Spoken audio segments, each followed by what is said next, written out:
Olá, o objetivo da aula de hoje é fazer uma breve introdução ao método experimental. Então, suponha que uma pessoa se pergunte: qual método de ensino produz maiores benefícios na aprendizagem dos estudantes?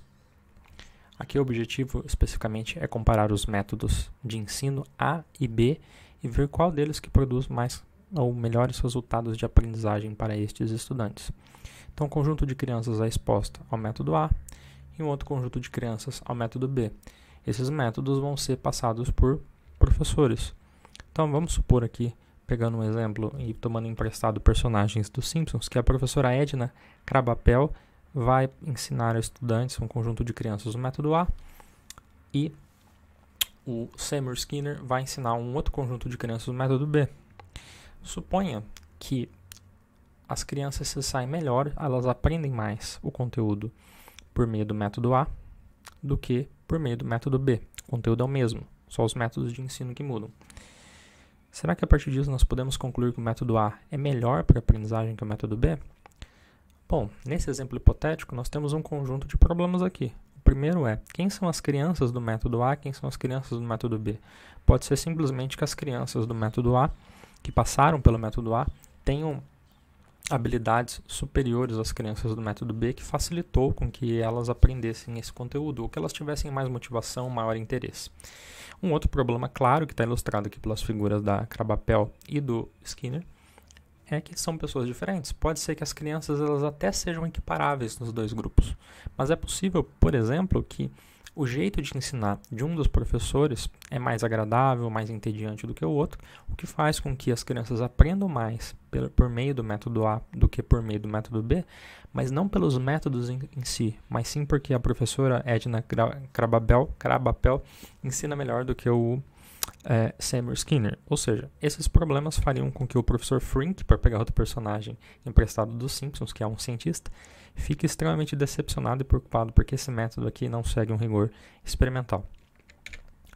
Então, tendo introduzido esse exemplo, o que é o método experimental? Ele é um método cujo objetivo é determinar qual efeito a manipulação de uma variável independente tem sobre a variável dependente.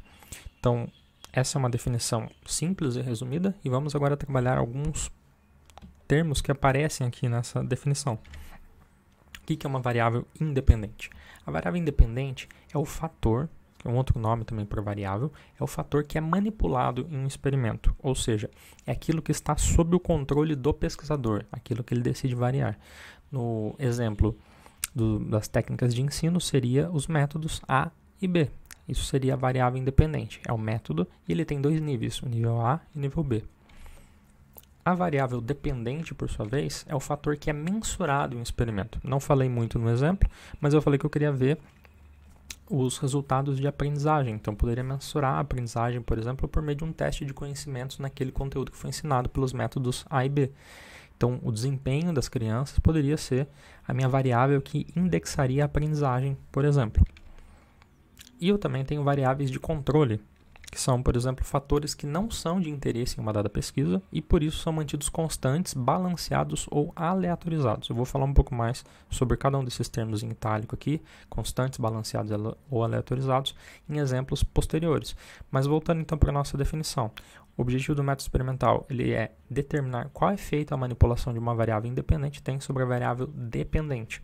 Voltando para o nosso exemplo, então eu gostaria de verificar qual que é o efeito do tipo de método de ensino A ou B sobre a aprendizagem das crianças. E eu quero fazer uma relação causal aqui, eu quero dizer que o método A comparado com o método B, ou pode ser o oposto, o método B comparado com o método A, faz com que as crianças aprendam mais. Então, ele me permite, se bem construído, estabelecer uma relação de causa e efeito, o que não aconteceu no nosso exemplo anterior, que é um experimento com alguns problemas. Então, vamos a um exemplo. O nome do fenômeno aqui que eu vou descrever agora é o de efeitos de expectativa do experimentador, amplamente investigado por Robert Rosenthal. Nesse experimento clássico de 63, 12 estudantes de psicologia experimental treinaram 5 ratos cada, sendo 3 fêmeas e 2 machos por grupo, ou seja, para cada participante. Então eram 60 ratos no total. Cada um dos estudantes recebia 3 fêmeas, tinha designado ele 3 fêmeas e 2 machos, ou seja, foram criados grupos, 12 grupinhos aí com 5 ratos cada.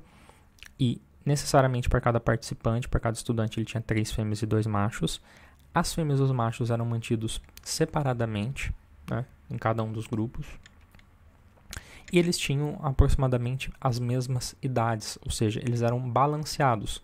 Ou seja, para cada um dos grupos de 5 ratos, eu tentava garantir que não tinha um grupo ali, que um estudante ia pegar um grupo de 5 ratos muito mais velho do que o outro estudante que ia pegar um grupo de ratos muito mais novos. Não, na média, em termos de número de dias que cada um dos ratos tinha, era aproximadamente igual.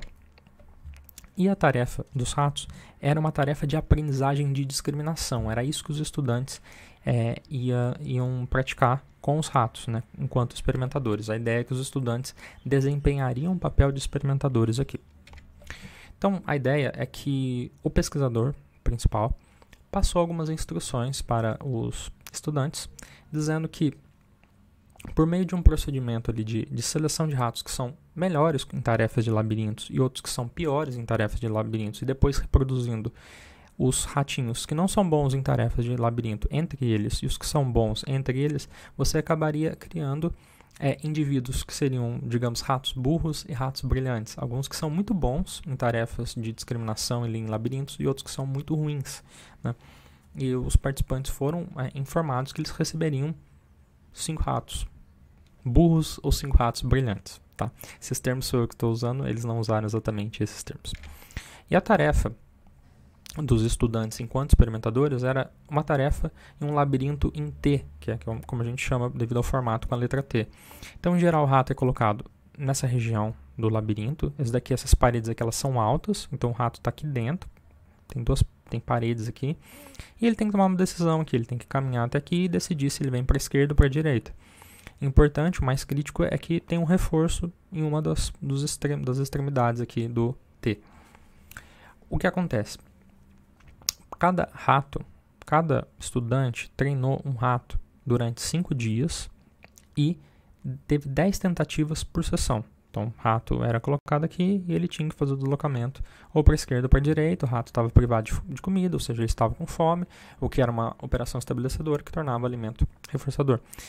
E qual que era a contingência? Um dos lados aqui, um dos braços do labirinto, ele estava numa cor branca e o outro lado estava numa cor cinza.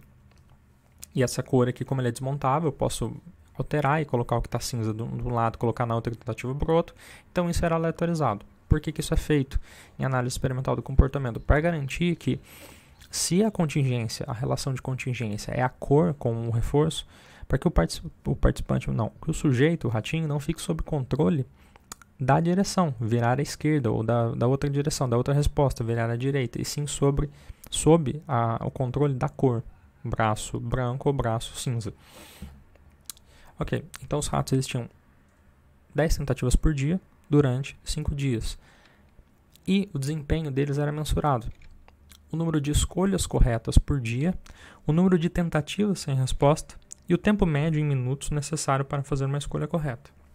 Bom, o meu objetivo aqui não é detalhar os resultados, mas simplificando muito, o que foi encontrado pelos autores é que os estudantes que foram informados que estavam pegando ratos burros tiveram ratos com pior desempenho do que os estudantes que estavam pegando ratos brilhantes.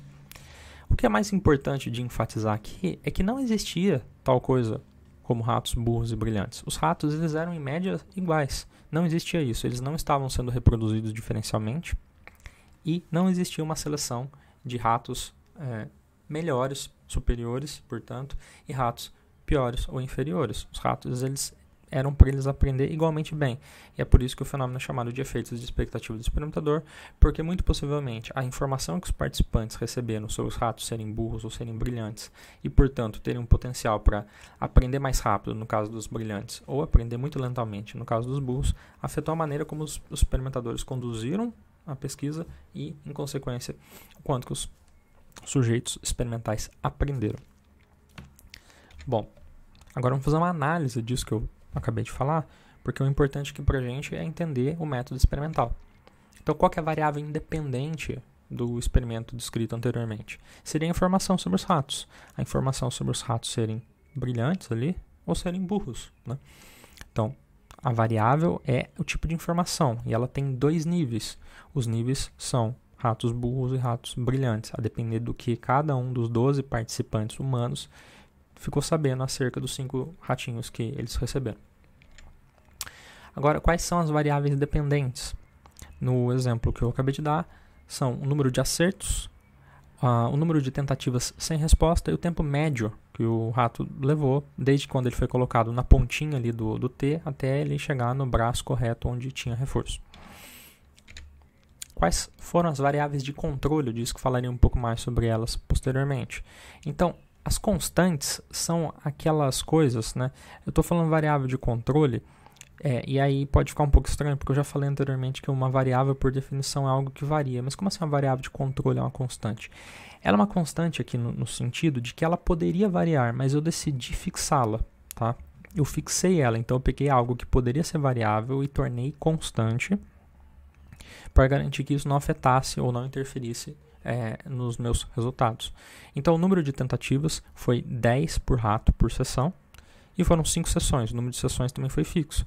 Poderia ter tido 20 tentativas, poderia ter tido 5 tentativas, mas eu fixei que todos os participantes deveriam treinar cada um dos ratos 10 vezes por sessão durante 5 sessões.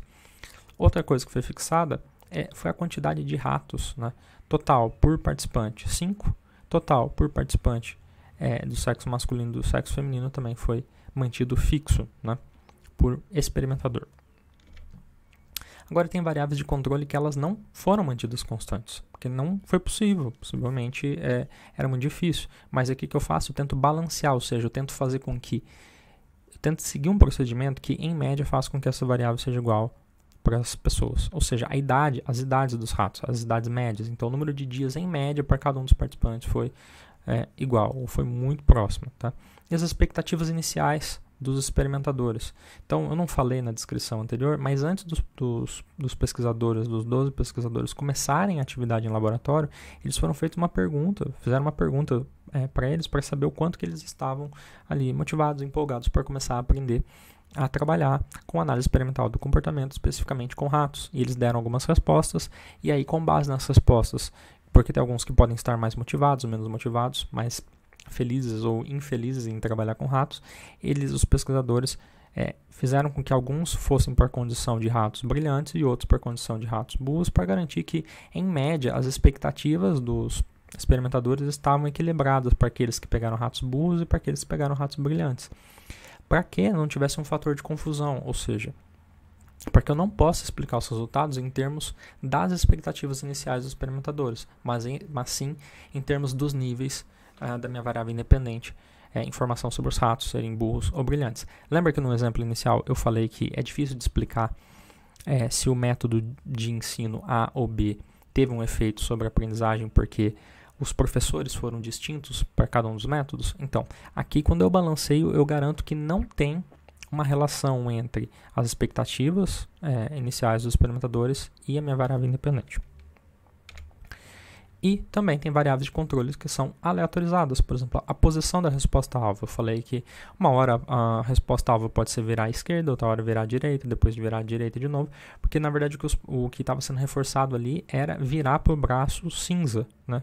Então, se ele virasse para o braço branco, ele não ia ter reforço. Se ele virasse para o braço cinza, independentemente de estar à esquerda ou à direita, ele seria reforçado. Então, vamos dar um segundo exemplo aqui, que é a tarefa de Stroop.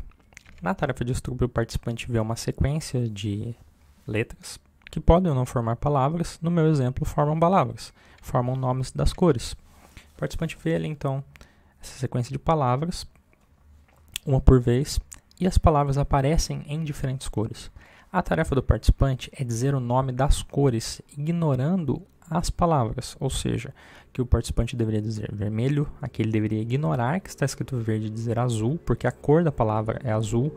Aqui ele deveria dizer vermelho novamente, e ignorar que está escrito em azul, porque a cor é vermelha. Aqui ele deveria dizer verde, aqui ele deveria dizer azul e aqui ele deveria dizer verde. Coloquei aqui as reticências para simbolizar que o número de tentativas que um participante faz, em geral, é grande, é de dezenas, centenas de tentativas. Então aparece uma sequência gigante ali e o participante vai dizer as cores, as respectivas cores que ele está vendo, independentemente do nome da palavra. Agora, a gente pode notar aqui que existem algumas situações em que a relação cor-palavra é de congruência, por exemplo, aqui vermelho na cor vermelha, aqui azul na cor azul e aqui verde na cor verde. E existe um conjunto de tentativas em que há uma incongruência entre a cor e a palavra. Porque aqui está na cor azul, mas a palavra é verde, aqui está na cor vermelha, mas a palavra é azul, e aqui está na cor verde, mas a palavra é vermelha. Então depois, quando eu vou analisar os dados, eu posso reclassificar as tentativas, eu poderia ter muitas outras aqui, mas eu posso classificar em tentativas congruentes, em que a relação cor-palavra bate, e tentativas incongruentes, em que a relação cor-palavra não bate. E o meu objetivo é pegar só as tentativas em que os participantes acertaram e analisar tempo de reação. E o que eu espero que aconteça é que, comparando as tentativas congruentes e incongruentes, eu tenha um tempo de reação, em média, maior para as tentativas incongruentes, quando a relação cor-palavra não batia, do que nas tentativas congruentes, em que a relação cor-palavra batia. Os valores exatos dessa diferença não precisam necessariamente ser similares ao que eu estou mostrando aqui. Isso aqui é só para ilustrar, mas a isso nós chamamos de efeito Stroop, que é o fato de haver ali uma interferência ali num processo que é automatizado para pessoas que são alfabetizadas, que é o da leitura, que acaba afetando o acesso à cor, né? Se acessa muito mais rapidamente ali vermelho, verde, azul, vermelho, azul, verde, e é difícil de você controlar esse processo que é automatizado, que é ler a palavra verde para dar a resposta que é exigida pela tarefa, quer dizer azul nesse caso. E essa incongruência faria com que tivesse um maior tempo de reação aqui.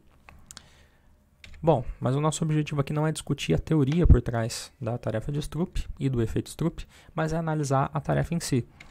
Então, nesse cenário em que eu tenho, por exemplo, vamos supor que eu tenho 900 tentativas ali, e boa parte delas eu vou ter uma relação cor-palavra que é congruente e boa parte vou ter relação cor-palavra que é incongruente. Elas vão estar embaralhadas ali para deixar a tarefa mais imprevisível, o participante não saber o que esperar na próxima tentativa. Então eu tenho uma variável independente, que é a relação cor-palavra, e ela tem dois níveis. Congruente, que é, por exemplo, a palavra estar impressa na mesma cor que a própria palavra, então a palavra é verde e a cor é verde, ou incongruente, quando não bate. Então eu tenho aqui uma palavra que é a palavra verde, e a cor dela está em uma cor diferente da própria palavra, que é a cor azul. Tá? A variável dependente, nesse exemplo que eu dei, seria o tempo de reação para as tentativas corretas. Então, quando o participante acertou, eu quero saber quanto tempo que ele levou para dizer aqui verde, quanto tempo que ele levou para dizer aqui azul. Isso para todas as outras tentativas, posso calcular as médias ali e comparar para ver se tem diferença ou não. Se tiver diferença e o valor for maior na condição incongruente, eu digo que houve um efeito Stroop.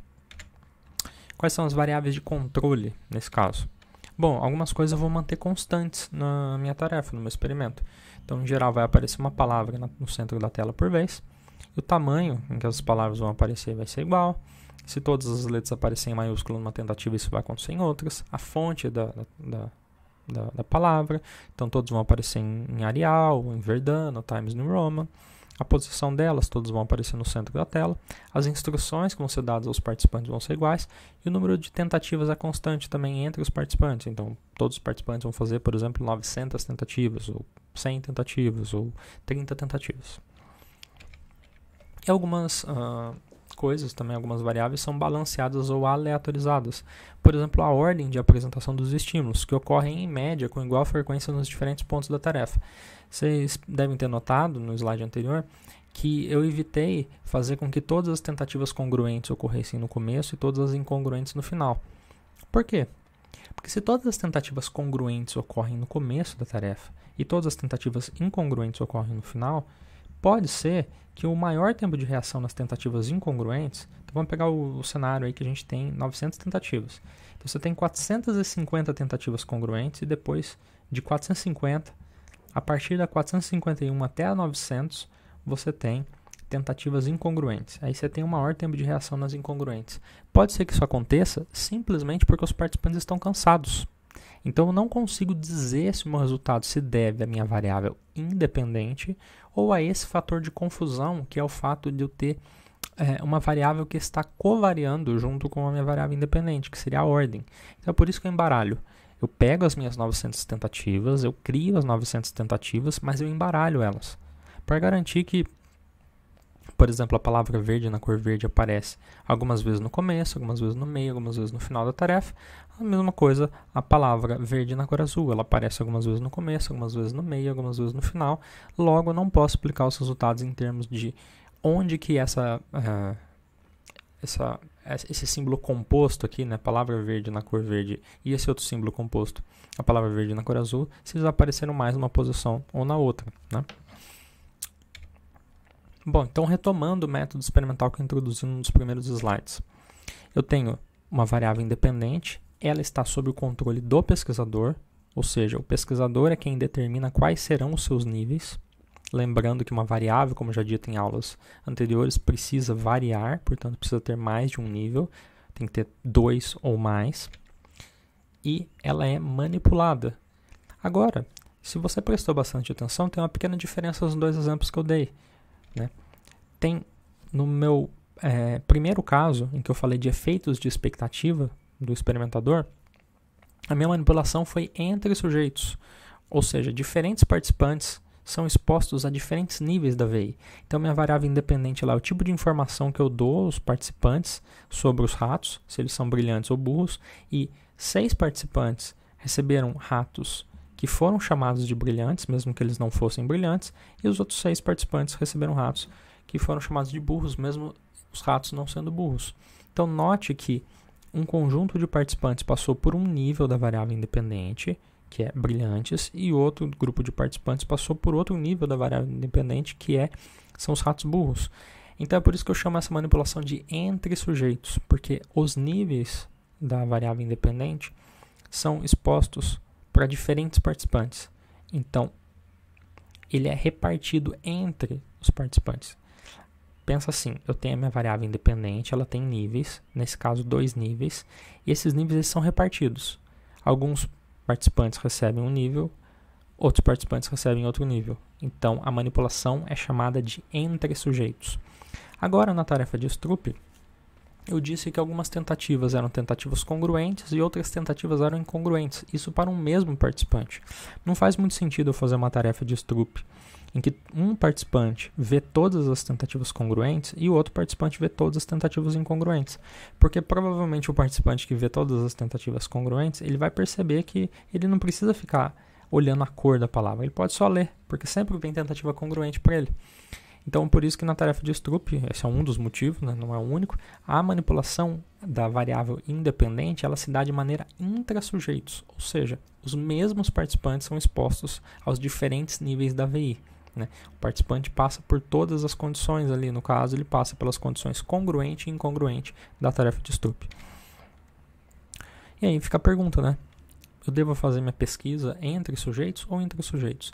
Essa é uma pergunta que não é fácil de responder, porque isso vai depender do fenômeno que você está investigando e das ameaças à validade interna da pesquisa. Eu não vou falar sobre isso hoje, eu ainda não introduzi o tema de validade interna, mas o que eu posso adiantar nesse momento é que vai depender da área de pesquisa, do problema de pesquisa. Por exemplo, quando você está pesquisando a eficácia de um medicamento, não faz muito sentido, pelo menos num primeiro momento, você fazer uma manipulação intra-sujeito. Né? Você vai fazer geralmente uma manipulação entre sujeitos. Talvez no caso de um medicamento até dê para fazer, mas no caso de uma vacina, por exemplo, está testando uma vacina, né, que vai imunizar uma pessoa contra uma determinada doença. Então, um grupo de participantes recebe o fármaco como princípio ativo e outro grupo de participantes recebe o placebo. Né? Não faz muito sentido depois fazer o grupo que recebeu o placebo passar a receber o fármaco e o grupo que recebeu o fármaco passar a receber o placebo. Na verdade, se o medicamento funcionar, depois você dá o medicamento para o grupo que recebeu o placebo por questões éticas, para que eles também possam se beneficiar dos resultados daquele tratamento. Mas isso vai depender de caso a caso, de área a área. Né?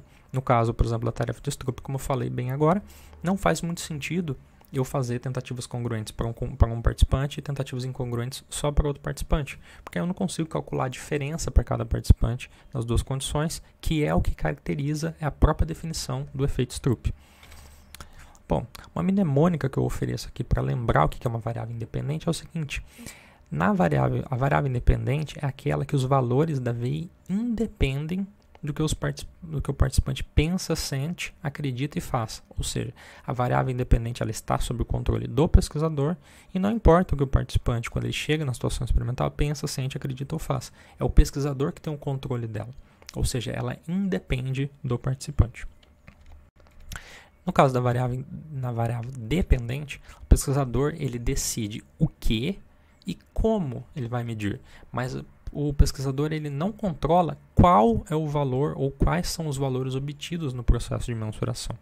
Ou seja, o pesquisador ele pode escolher o que ele vai perguntar para o participante, ele pode até escolher em alguns casos quais alternativas ele vai dar ao participante, né? Mas ele não consegue controlar qual que vai ser o desfecho ali. No caso, por exemplo,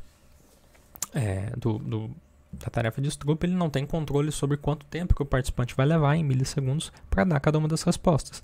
Ele só tem o controle de mensurar isso, de medir, né, tempo de reação, é o que ele vai medir e como ele vai medir com um cronômetro, ou por exemplo com um programa de computador que registra exatamente o momento em que o participante deu uma determinada resposta. No caso do efeito de expectativa do experimentador, portanto, né, para dar um outro exemplo, a variável independente, né, eu tinha várias ali, mas uma delas era o número de escolhas corretas por dia. E no caso do efeito Stroop, ou da tarefa de Stroop, seria o tempo de reação em milissegundos. Importante lembrar que eu posso ter mais de uma variável independente e mais de uma variável dependente no método experimental, né? Nos dois exemplos que eu dei hoje, eu só tinha uma variável independente. Num exemplo, tinha apenas uma variável dependente, no caso da tarefa de Stroop. E no caso dos efeitos de expectativa do experimentador, eu tinha mais de uma variável independente. Ou melhor, mais de uma variável dependente, tá? Mas eu poderia ter uma também só. Bom, e a minha mnemônica aqui para tentar ajudar a lembrar qual é a variável dependente. A variável dependente é aquela cujos valores dependem do que o participante pensa, sente, acredita, faz, bem como do contexto, por exemplo, da VI, né? Então, quanto tempo que o participante vai levar para responder, pode ser que ele dependa, dentre outras coisas, se o participante está cansado ou não, está motivado ou não, é rápido ou não, é competitivo ou não, depende se a palavra que apareceu para ele é congruente ou incongruente, tá? Assim como nos efeitos de expectativa do experimentador, o número de escolhas corretas por dia, no caso do ratinho lá, depende de como ele é manipulado, depende de como que o experimentador pega ele na mão, depende de como o experimentador coloca ele lá, depende do tratamento que ele dá para o sujeito e depende de qual foi a instrução que o próprio experimentador recebeu do pesquisador principal, se o rato era brilhante ou burro, ou seja, depende potencialmente desse conjunto de coisas. Bom, agora sobre a variável de controle, para finalizar. Ao controlar as demais variáveis, os pesquisadores garantem que a única coisa que varia sistematicamente no experimento é a VI. Então, variação sistemática é variar de uma maneira programada, de uma maneira previsível. Constantes, por definição, elas não variam. Então, eu chamei variáveis de controle, eu chamei constantes de variáveis de controle, o que parece um pouco incongruente com o que eu falei em umas aulas anteriores, em que eu falei que variável precisa variar e constante não varia. Mas o que eu estou querendo dizer nessa aula especificamente é que algo que é potencialmente variável, num determinado estudo foi fixado, tá? Ela foi fixada naquele momento. Num outro estudo ela pode passar a ser uma variável, mas naquele momento ela foi fixada. Por exemplo, se eu decidir que eu vou fazer um estudo de memória e todo mundo vai ser testado entre meio-dia e 13h. Então eu fixei isso, eu tornei constante. Eu não estou testando ninguém antes do meio-dia e ninguém após a 13h. Tá? Nesse sentido é constante, porque eu fixei. Variáveis aleatorizadas e balanceadas, elas variam, mas elas variam assistematicamente. Tá?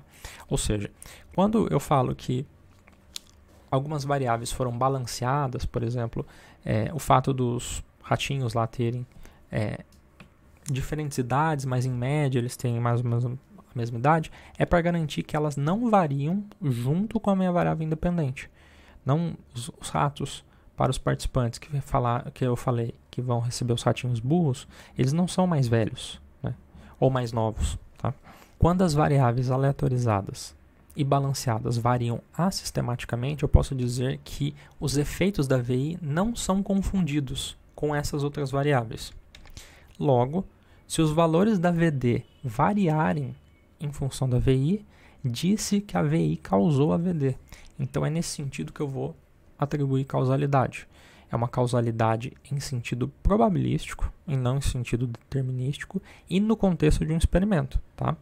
Então é restrito muitas vezes aquele experimento, eu preciso de replicações depois para saber se isso vai se repetir e vai se confirmar e vai fortalecer aquele achado da existência daquele fenômeno, mas naquele momento eu estou falando, olha, dado que algumas pessoas receberam as instruções de que tinham ratos brilhantes e outras que tinham ratos burros, e de fato as pessoas que receberam ratos que eram supostamente brilhantes, os ratos aprenderam mais do que aquelas que receberam ratos que supostamente eram burros.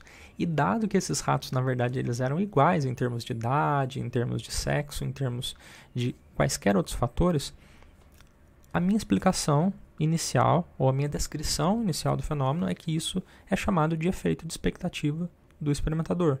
Assim como no caso da tarefa de Stroop dado que quando as palavras são incongruentes com as cores, os participantes levam mais tempo de reação do que quando as palavras são congruentes, eu posso dizer que a manipulação da VI, ou seja, a relação cor-palavra ser congruente ou incongruente, é o que causa os diferentes tempos de reação. Ok? Bom, depois de ter introduzido esses dois exemplos, eu sugiro um exercício prático baseado no vídeo aleatório, que vai estar aparecendo no card o link para ele. Nele eu falei o que são variáveis e eu dei 4 exemplos, um de devaneio mental e felicidade, outro de posição serial de um presidente na história dos Estados Unidos e esquecimento, outro de taxa de reforço e taxa de resposta e outro de ambiente sonoro e raciocínio espacial. Em particular, os 3 últimos, eles se tratam de estudos experimentais, né? Talvez o segundo aqui não tanto, mas eu posso de certa forma lê-lo também pensando como um experimento. Esses 2 últimos, sim, eu posso pensar neles como estudos experimentais. Eu recomendo que vocês leiam, escolham um desses artigos e leiam e tentem identificar qual é a variável independente, qual é a variável dependente, quais são as variáveis de controle. Caso vocês não queiram ler esses artigos aqui, sugiro que entrem na plataforma Cielo e procurem um artigo que utilizou o método experimental e tentem fazer a análise de qual é a variável independente ou as variáveis independentes, qual é a variável, as variáveis dependentes e as variáveis de controle. Como sugestões de leitura, eu deixo aqui 3 livros textos, 3 manuais muito bons sobre métodos de pesquisa em psicologia, todos em inglês, alguns deles existem versões em português também. E caso vocês queiram procurar esse material para download, eu já fiz um vídeo anterior falando como piratear esse material, coisa que eu não estou recomendando definitivamente nesse vídeo, mas caso vocês queiram saber como isso pode ser feito, por favor, cliquem no card. Nos próximos vídeos falarei sobre como identificar as variáveis graficamente, experimentos com mais de uma variável independente, o que é efeito de interação e tipos de interação, e aqui estão algumas referências que eu utilizei nessa aula. Obrigado e até o próximo vídeo.